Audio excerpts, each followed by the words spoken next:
Good morning everybody and welcome to my channel. I'm Kat and this is Maman Crunchy. Today I'm going to be discussing a little bit about how to start homeschooling and more specifically in Ontario. Before we even get started into this discussion, if you do plan on homeschooling your child and not using any of the school systems, please do send in your letter of intent if you haven't done that before, if you were ever registered into the school system. That way the school knows where you are, and that way you won't have any issues. So on that note, let's get started.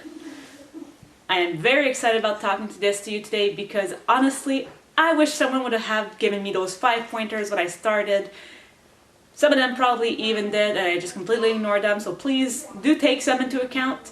But these are things I have done over the last 2 years to really set up our pace and our rhythm, and it has helped tremendously on saving my time.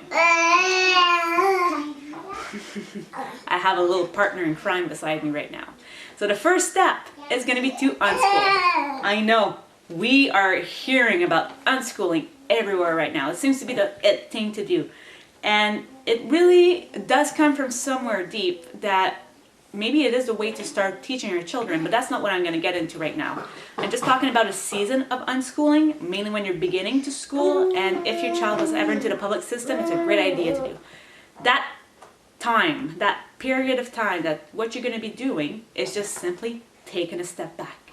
And what you're going to be doing during that time is observing a child and finding out their interests. Also, you're going to start leading by example. And what I mean by that is showing them things that you want them to do later on. By example, my children were not listening to me reading books out loud. And I'm not talking the picture books, I'm talking chapter books here. And quickly I realized I've never showed them how I do it myself. So I started listening to my Audible books in front of them. They put one and one together. They started listening to my readouts, my read-alouds. Very simple, I know, but we sometimes forget to do so. So if you want them to start doing workbooks, well, how about you grab yourself a crossword and you sit down and you do it in front of them, showing them that it can be fun and pleasant as well as relaxing to do so. You're going to quickly realize into your homeschooling journey that you're not a teacher. You're actually a leader. We don't have any diplomas. We're parents, but we have been leading them on how to do things since they were born. We show them how to eat. We show them how to walk. And this is very much so what you will be doing as a homeschooler. You're going to be leading them into their learning journey. Now to move on to the second point, which is please do create your hub. This hub is a mixture of things. I'm just going to put it onto one big category, umbrella category.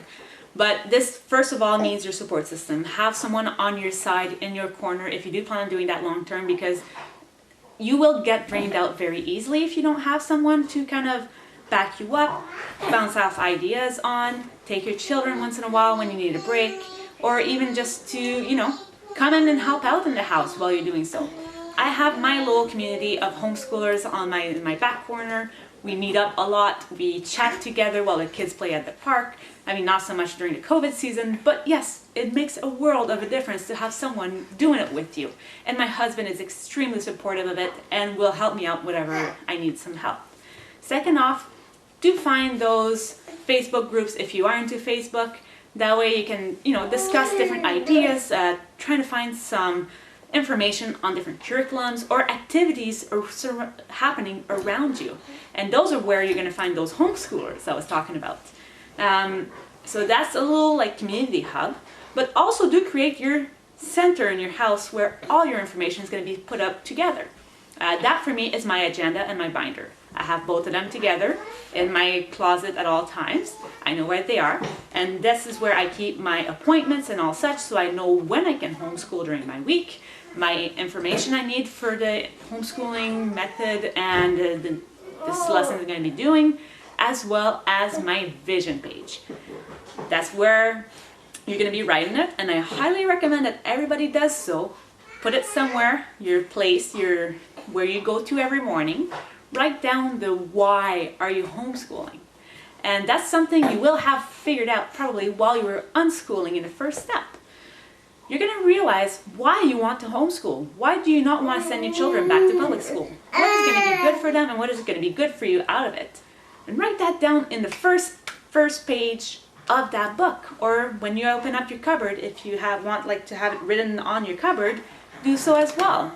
That way, every morning when you see that, you're going to remind yourself, why am I doing this? And you're going to be a lot more positive about following through afterwards. Third point, set your goals. Set your goals for the whole homeschooling season. This means 12th grade, after you graduate. What do you want your children to take out of this homeschooling journey? For me personally, I want them to become trailblazers. I want them to question the community they're into, question the information that's given to them, and act upon it, not just follow the herd.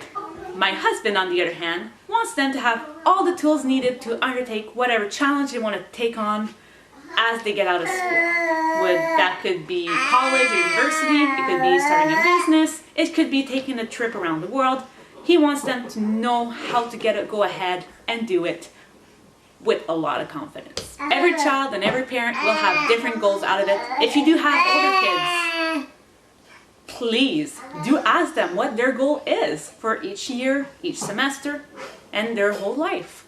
What do they want to obtain out of it? And if they have a goal in mind as well, they are much more likely to work towards it.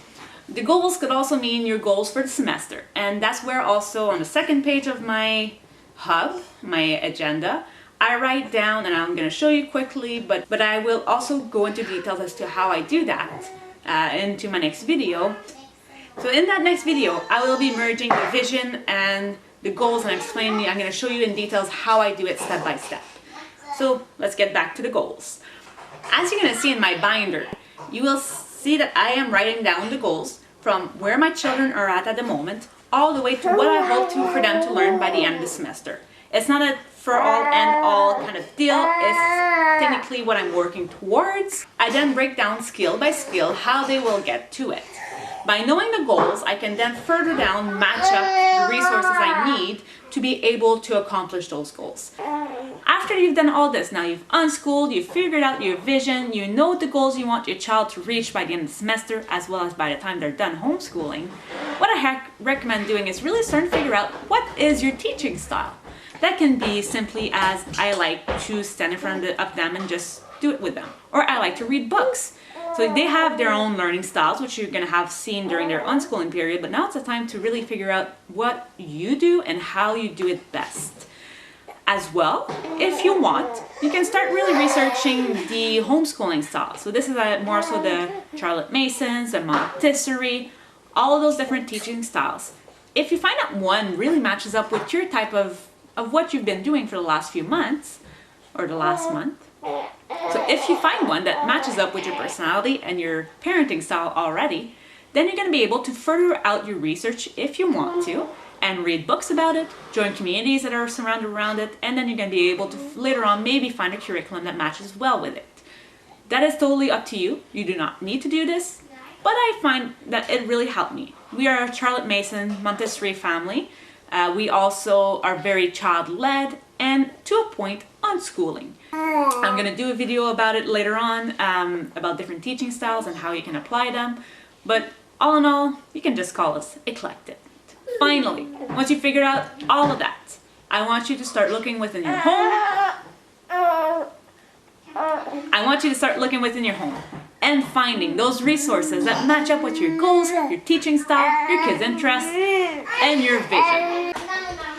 Goodness, guys, I still can't believe we haven't finished this. I mean, this is I don't even know how many anymore. From the train to the kids to the neighbors. I've been interrupted so often, I still haven't finished this, but let's try and finish this up while no kids are screaming. You know the worst part about it? Yeah. I've already filmed this on my phone to kind of give it a whirl, trying to get more comfortable. And in one take, I was able to say everything with no interruption. Here we are. It's 10 o'clock. Started this at 6 a.m. Still going strong.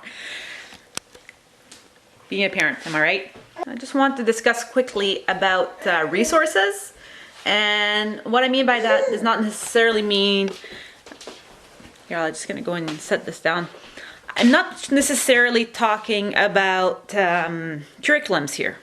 There we go. I'm not necessarily talking about curriculums here. I'm talking about resources that are going to match up well with all the work we've just accomplished in the last little few steps.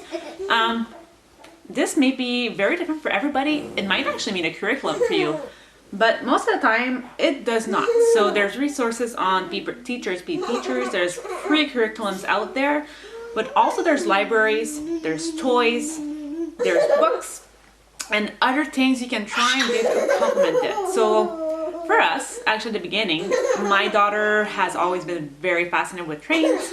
She wanted to understand how they worked. So we did that. We created a STEM experiment where we used vapor to make a windmill move and to show her that, you know, that's the inside of a train, that's how it works. You're not going to find any curriculum that really shows that. You may have to dig a little bit more, but by being able to follow her interests and finding resources that will help her understand the concepts, made her retain that information and really love school. And yes, it may take you a bit longer and you might need to go at a different pace, but as long as they're enjoying school, loving learning, and doing the research, they're going to be able to figure out a lot more as they grow older and be a lot more prepared for university and such than just pushing through to get to the next level. Mine really likes doing workbooks and sheets, so we decided to go with the good and the beautiful. She is loving it. We are about, I don't know, 6 months in now, I guess. And it's still going very well. She loves it. Anyways, yeah, so I think that's going to be it for today. I'm going to finish off the vlog here. I have kids screaming everywhere for me.